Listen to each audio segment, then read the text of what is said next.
lot of participants who have joined. Today we have one of the very important topic which has been coming up again and again to me since last 10 days. 1st of March, India is opening up the third phase of vaccination, that is 60 years and above. And Yash, you are counting notes. I can see that. 60 years and above and 40 years and above with comorbidities. Majority of the cancer patients would belong to as having comorbidity. That means any cancer patient above 40 years of age is automatically can register themselves and go on and vaccinate themselves. Now, the question comes that there is a fear in the mind that should cancer patients vaccinate themselves? Now, cancer patient is not just one group. There is an umbrella of illnesses, umbrella of diseases, and we really don't know. There are multiple groups under which cancer word fits in. So we will discuss few of the things, and with us we have three eminent panelists. I would go first introduce somebody who is very, very close to my heart, Vandana ji, Mrs. Vandana Gupta. She has been founder of NGO called We Care. My first tryst with her during Tata Hospital days, and initially we used to fight a lot, but slowly both of us realized that we are working for patients, and then we have become best of the friends now. Vandana ji, thank you so much for joining us. We have with us Miss Millie. There is one group called Yodhas. I don't know if many of you must have heard.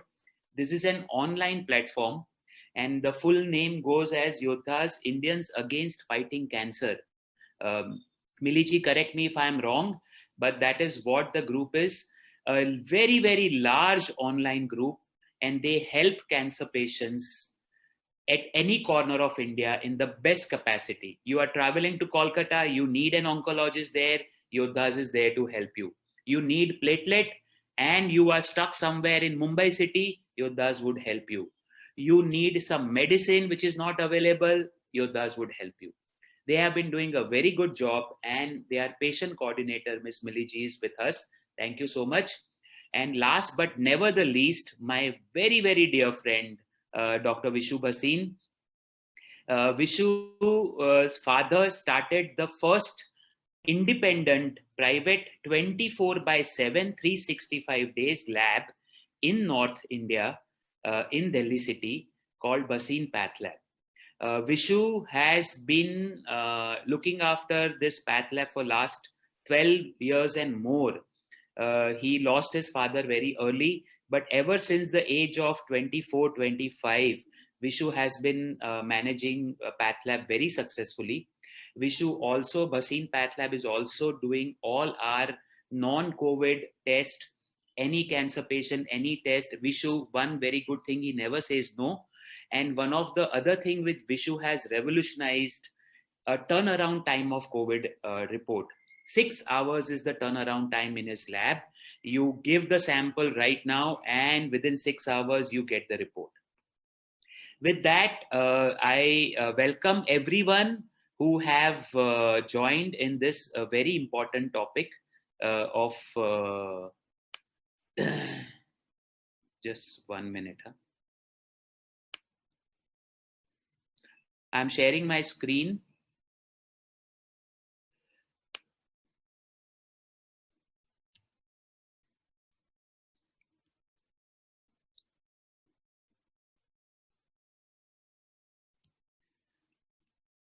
Okay. Avni, can you see the screen and can you hear me well? Okay, perfect. So the important question is, can cancer patient take COVID vaccine?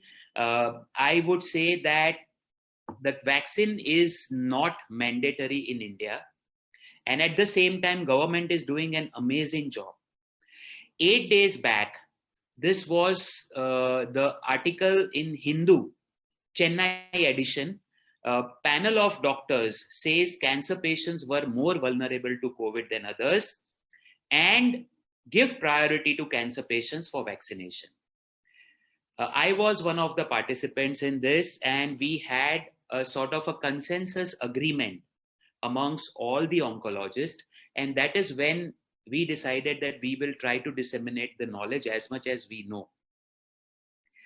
So before we go on vaccination, few small facts about COVID-19 infection and cancer. Patients with cancer as a whole group has higher incidence of catching COVID infection.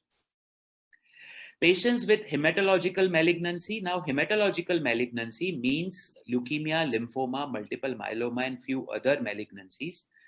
Lung cancer and advanced malignancies, those who have stage 4 disease, are particularly at very high risk of cancer. Patients who are cured of cancer and in remission, the risk reduction within the first year is very high. Then slowly, the risk reduction happens. And after 5 years of being in remission, a person is as normal risk as any other normal population. So any patient who is cured and still has time to go, they are also at higher risk of catching COVID infection. Severity and mortality of COVID infection in cancer patients is higher. The national figure is 3% in non-cancer patients and 26% in cancer patients. This is very high. Okay. And all these sources from American Cancer Society, European Cancer Society, UK Cancer Research Group, and from the various publications all around the world which has happened. But please do not be afraid if anyone has cancer, because all these are observations. They may be right, may not be right. For example, asymptomatic cancer patients' data may not be captured anyway, and they may be a very large chunk of people. So what we are trying to say is that this such high figure may not be the correct figure, but the bottom line is cancer patients are at higher risk of catching COVID infection, and the severity of infection can be on the higher side. This is something which we are seeing every day. On the other hand, fear of COVID can have devastating effect on cancer. According to one estimate, 60,000 lung cancer patients may have escaped early diagnosis in UK, according to UK Research Group. Oh, I will get COVID. I have a lump here, but no, I am not going to doctor. I have abdominal pain. I am not going to doctor. I have bleeding in the urine. I am not going to doctor because I will get COVID and I may die. So patients ignore their early symptoms and reach hospital late for screening and diagnosis. Now, this is as much reality as COVID. So let me start asking my esteemed panelists questions. And Vishu, we start with you first. You have done COVID testing in, I think, thousands and thousands of patients, if I'm not wrong. Have you seen higher CT values in cancer patients with COVID compared to normal population? And do you think that this is in agreement with what the people are seeing across the world? Vishu, over to you. Sir, with regard to CT value in a patient with cancer being diagnosed as COVID-19 positive, there is no differentiation, because the virus, the CT value is a measure of the indirect measure of the viral load in the patient, and the virus does not differentiate whether you have cancer or not while coming into your body. The difference which we see in cancer patient is because of the body's ability to respond. So the CT values are totally, there is no correlation by which I can say they are higher, lower, or in any manner different in a cancer patient than a non-cancer patient. Regarding the data of COVID positivity, if you ask me, our lab findings and findings of all labs are, they correlate well with the numbers which you see in the newspaper. So if you're looking at 150 cases in Delhi, you know, there are 98 labs. We are actually giving in the same range only. So the data is correct. The COVID is in control, but no difference in CT values today or in last I think 9 months now since I started COVID testing in cancer patients. So Vishu, if I'm right, and if we go by Hope experience, the COVID positivity in our cancer patients, almost all of them are reported by you. As the general population, the COVID positivity has gone down, so is the cancer patient. Is that correct? Yes, sir. But no, I'll probably say this, that cancer patients had a lot less positivity during last 9 months also, especially yours, because one, they were more vigilant. They never relaxed they never relaxed their measures like general population. So I have seen thousands of patients I can recall, when I discussed with them, I broke the news that you've got COVID, or they discussed any medical issue with me.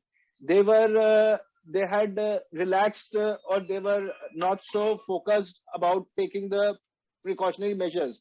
But cancer patients, especially the ones undergoing active chemotherapy, have done a good job in protecting themselves. So overall incidence in cancer patients has been less, and everybody is living in the society, healthcare workers and cancer patients. So if the disease burden will reduce in the society, it would reduce in all classes of society. Thank you so much, Vishu. Such an amazing, wonderful insight. And I agree with you that in our personal experience, yours and mine, I truly believe that our cancer patients have done amazingly well. But let's ask Mrs. Vandana ji, in your experience, do you agree with what me and Dr. Vishu have said? You have been meeting so many patients from Tata Hospital, or you are aware of so many. Do you think is the experience same? Vandana ji, over to you. Good evening, and thank you, Dr. Vora. I would say that because of the lockdowns, I don't know whether it is, they were careful, there's no doubt about it. But they were also not allowed, they could not travel to come here to Mumbai or to other parts of the country. So I think that also keeping them in one place, isolated, made a lot of difference. Of course, there were some patients who would say that, we would die either of COVID or cancer, because the disease they felt was progressing. So the good part was that they were able to talk to the doctors on tele consultation, and they could get their medicines and all that. But yes, they were extremely careful because they wanted to make sure that, they don't get COVID. So all the masking, all the social distancing, and all the washing of the hands was being done religiously. I can tell you that in Tata Memorial Hospital and in Attrac in Kharghar, they had centers made for keeping patients who were COVID positive. And I don't think there was any day when the COVID centers were overpopulated or something like that. So which I think is a very good thing. And whenever we called the patients also, there were hardly any patients to whom we were calling who said that they had been, diagnosed with COVID-19. So I think overall, either it was precaution or it was, not traveling to the hospital settings, not traveling in the trains, not all these things together. I think it was a mixture of everything together. And I think the fact that the doctors were talking to them on telephone and guiding them made a lot of difference. Thank you, Vandana ji. Just in a quick yes or no, has mortality because of cancer, you have seen it increase because of fear of COVID? Just a broad, rough estimate, yes or no? I can't answer it in yes or no, because I think that we will really know about the whole thing a few months from now. Correct. Because, I know that we have not been able to do the preventive education, or people have not come for those checkups. Just the other day, I came to know that there was a doctor who delayed coming for her treatment because she was scared that, she may be, the hospital may not be the right place to go. So as of now, I think it's difficult to predict the figures. I wouldn't know, you as a doctor might know, but a couple of months from now is the time when we would know how many people had their cancer go from stage 1 or 2 to 3 or 4, and then how many were able to be treated and how many passed away because of that. Thank you, Vandana ji. Before I go to Millie ji, Vishu, at least you can answer yes or no. Did the biopsy samples from various parts of the body Did the number reduce during the COVID time? Yes or no? Significantly. And in the introduction of, you had made a statement that there is a number of patients whose cancer diagnosis has been delayed because of the COVID fear. I think I know myself at least 10 patients whose cancer diagnosis was delayed because of this. The outcomes are affected. So yeah, and with regard to other comorbidities, on a previous webinar also of Hope, I'd raised this appeal to all the viewers that you may or may not get COVID, right? And even if you get COVID, it is very easy to handle as compared to all other health concerns. People have ignored their diabetes, not just cancer. The HbA1c levels have changed drastically. Patients are monitoring for years. Likewise, cancer, the new diagnosis I know in last 3 to 4 months, they were showing symptoms earlier in June, July, but they ignored going to a doctor. They ignored getting a test done, and the diagnosis were delayed. I have 10 documented cases like this in my lab. Thank you, Vishu. Thank you so much for raising this point, because I feel that is more bottom line take home message today, which we will do. Millie, you have an online platform. What was your experience in addition to what Dr. Vishu, myself, Vandana ji have experienced? Because I think online platform would be much, much more active during COVID era. Millie ji, over to you. Yes, Dr. Amish, I totally agree with you. And I agree with the Dr. Vandana ji as well. We have role in every aspect. And I remember when in the initial days of the COVID, when the lockdown was initiated, there was a lot of information flowing on social media, on WhatsApp, with the do's and don'ts that needs to be followed for COVID. And there was a lot of care among cancer patients. And there were a lot of questions that, there were patients who had their surgery scheduled. And if that was to be delayed, then what was the other thing that needs to be done? Then at that point of time, I would like to thank the oncologist that was on board for Yodhas. They have been in consultation. They have helped day and night, 24/7. They have been there for the patients, heard them. And yes, so the situation was pretty critical at that point of time, but we have tried our best to help them. Thank you, Millie ji. Thank you so much. There are a few things about where do we stand in terms of COVID vaccine and cancer. I have taken data from UK more because all the participants on this webinar, I am sure they know that in US, there are 2 vaccines which are approved for emergency use. One is by Pfizer and one is Moderna. None of them are available in India right now. In India, we have 2 vaccines, both, and I must say I'm a proud Indian. Both are manufactured in India. One is AstraZeneca Oxford vaccine, manufactured by Serum Institute in Pune, and another is Covaxin by Bharat Serum, based out of Hyderabad. Both have done their research, both have done their trials, and they have found to be safe. Covishield is being used in many other parts of the world, but in UK also Covishield has been used. So we do not have Pfizer and Moderna vaccine, so we will talk less about that. If people have any questions on Covishield, then definitely we will talk about that. So the latest update, February 9, 2021, COVID-19 vaccine and cancer, based on UK. So there are a few questions which people have raised. Is it safe for cancer patients to get any type of vaccine? Which vaccines are available? We talked about it. Emergency authorization use, what it means is that there is not enough research in the way it should have been carried out, has been carried out, because pandemic of COVID or Corona had to be controlled. That's why it is called emergency. For example, polio vaccine was developed over 14 years. COVID vaccines have been developed over 6 to 9 months. So that is the difference between the two. What are the side effects of vaccine? Are COVID vaccines available for people with cancer? Should cancer patients and survivors get the vaccine? What if I have breast cancer or a history of breast cancer in the past?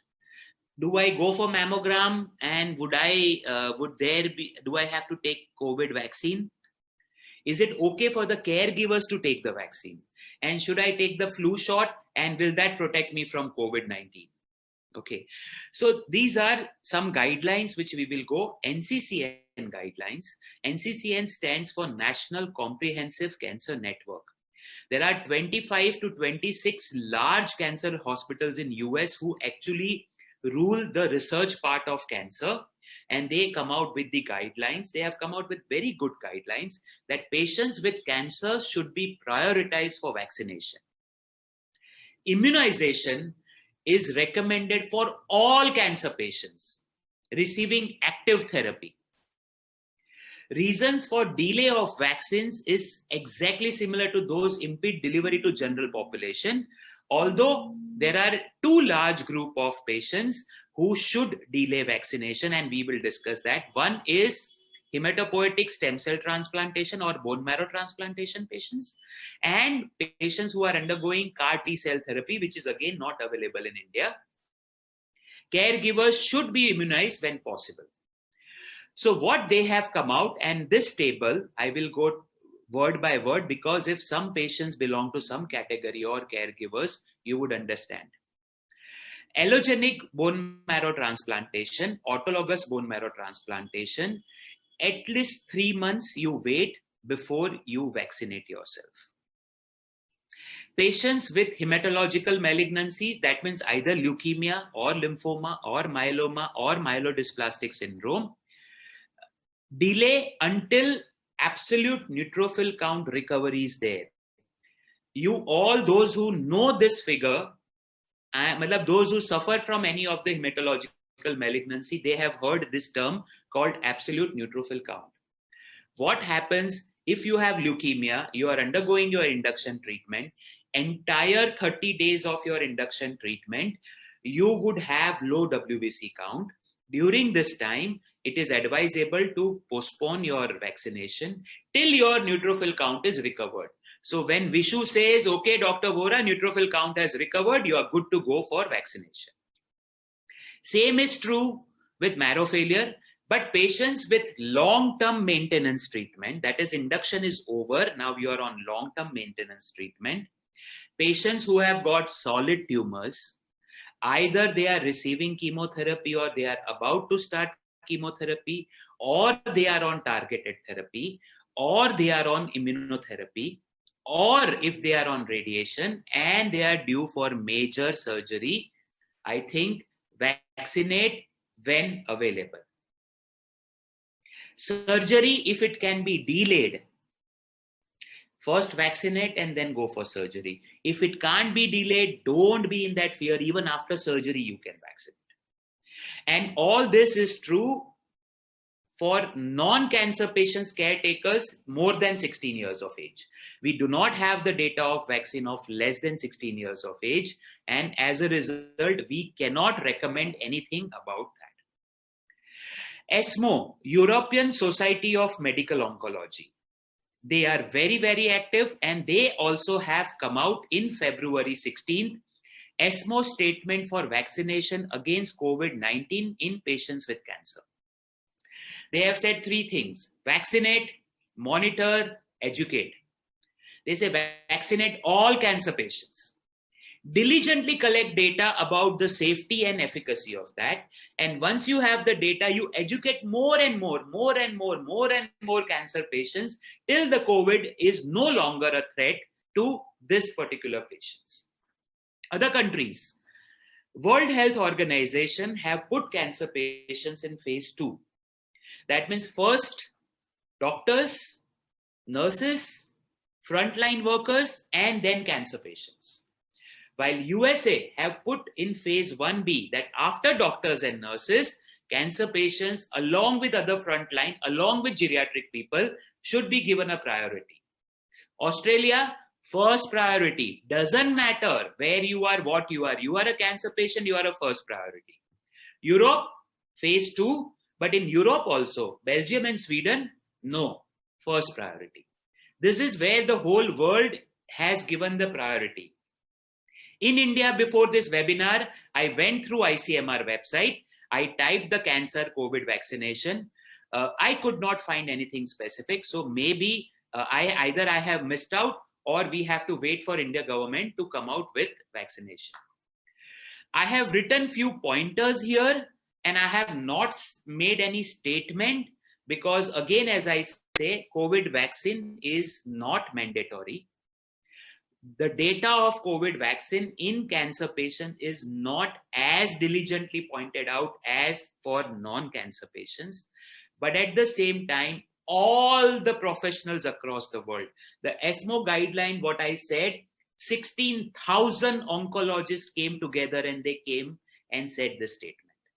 Okay, so the take-home messages can be, first and foremost, COVID or no COVID, vaccine or no vaccine, don't be afraid of symptoms of cancer.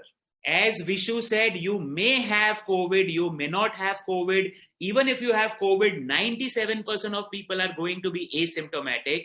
But if you have cancer in your body, it is not going to go away if you sit in the isolation or if you sit in the quarantine or safety of your house. So don't be afraid of COVID, get out. If you are about to start cancer treatment, vaccinate yourself. If you are already on the treatment, vaccinate yourself. If you are on maintenance treatment, vaccinate yourself. If one has leukemia, wait till your WBC counts recover during induction and you vaccinate yourself. If you are on bone marrow transplant, wait for 3 months after bone marrow transplant and then vaccinate. If you are on immunotherapy, vaccinate. Very simple. So with this presentation, let's come back to our panelist. Vishu, do you think that there would be any problem in reporting RT-PCR in vaccinated patients? And for the sake of all the people who are attending, what is the significance of antibodies after vaccination? I have chewed your brains a lot on this. So in short, if you can share your knowledge. Sure. See, we are giving what is a vaccination. It's a virus which can give the body an idea how to fight against it without giving the disease. There are various vaccines. Some are based on RNA, some are based on a part of the virus, but it is not going to cause you that disease, but teach your body how to deal with it. So how does the body deal with it? By developing antibodies. Now, in the COVID era, people have learned about antibodies. Everybody knows antibody banta hai. Isse pehle, and it's in all disease. This is not the first disease. So the end point of a good vaccination is that the body should develop antibodies. So if once you have received the vaccination, 15 to 20 days later, we start monitoring you for presence of antibodies. And once they are developed, it means the vaccination has worked and your body has been protected. Now, as being said that we don't know the next question, anybody who develops antibodies, including Dr. Vora, when he did, the first question I get is, ye kab tak rahengi? Nobody can say. Vaccine-induced antibodies in the world, we have just started seeing in the month of February. How long they stay, we are studying and monitoring. Now, a fresh data which I am looking at, it's too less a data, but still, people above 60 are taking more time, are not developing antibodies in the first dose. Okay, nearly 50% of all I have tested above 60 post-vaccination haven't developed antibodies. So the second dose is required. After that, we'll see. Now, in cancer patients, when we look at the looking at the data or the hypothesis coming right now, it may be so that you develop the antibodies a little slowly. Two, the antibodies may diminish faster. However, that means we would require repeat vaccination, but we will get the protection and we need it. There is no second thought about it. Another point which comes, which sir asked, that would there be any problems in reporting RT-PCR in vaccinated patients? So far we have not found any problem, right? But there may be a problem which we have not found out. So time would tell, because the vaccination is just very recent. So we are, not just me, the entire community healthcare community is looking at these things. But currently, I don't think so there is going to be any problem in reporting RT-PCR in vaccinated patients. One thing more I want to add, as Dr. Vora had said, that this vaccine we have developed over a period of 3 to 6 months versus all vaccines which we develop over a period of 5 to 6 years.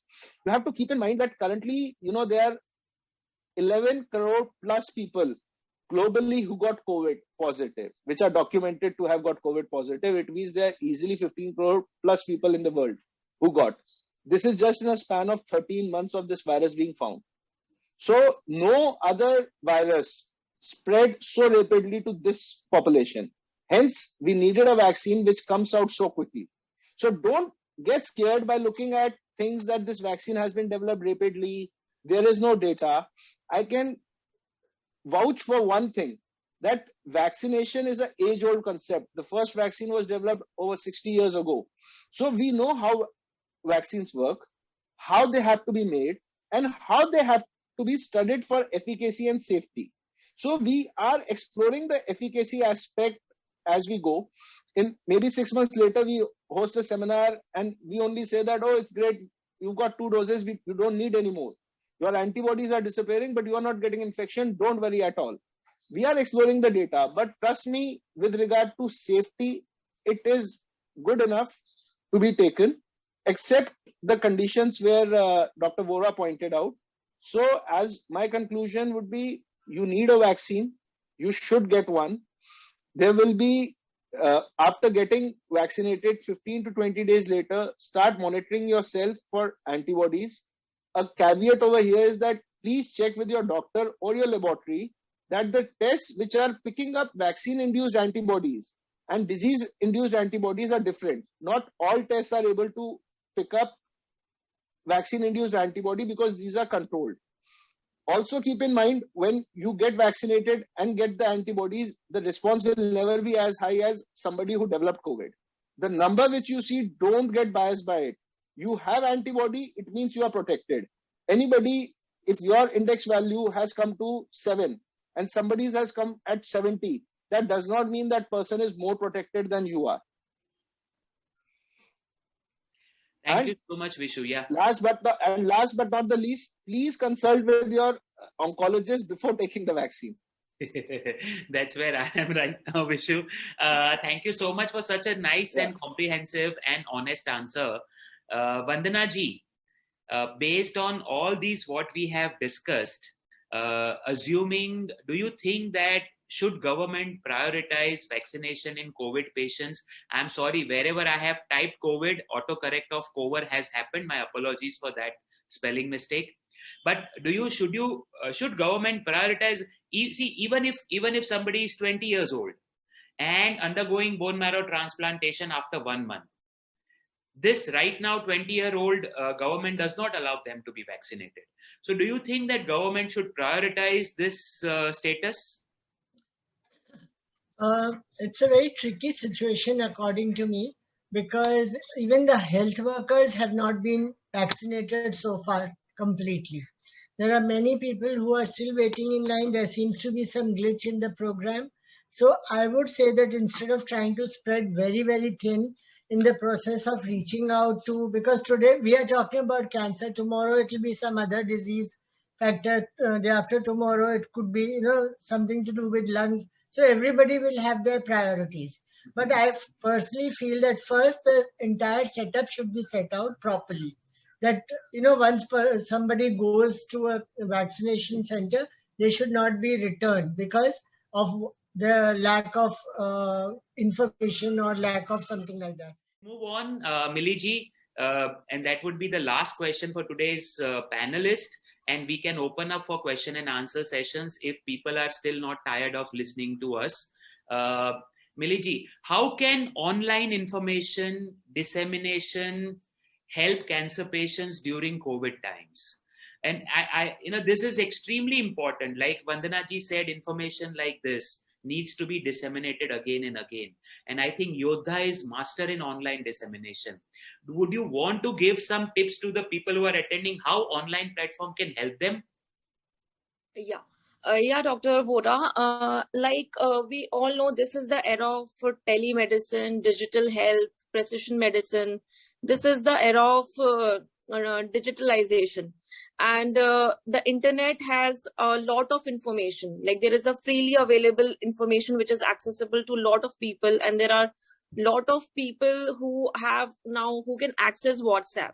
And there is a lot of information. So what I feel, the most important thing while there is information available on internet, the most important thing is the right information that should be available to the people, because what happens is, in this avalanche of information, where we get missed is because of the wrong information.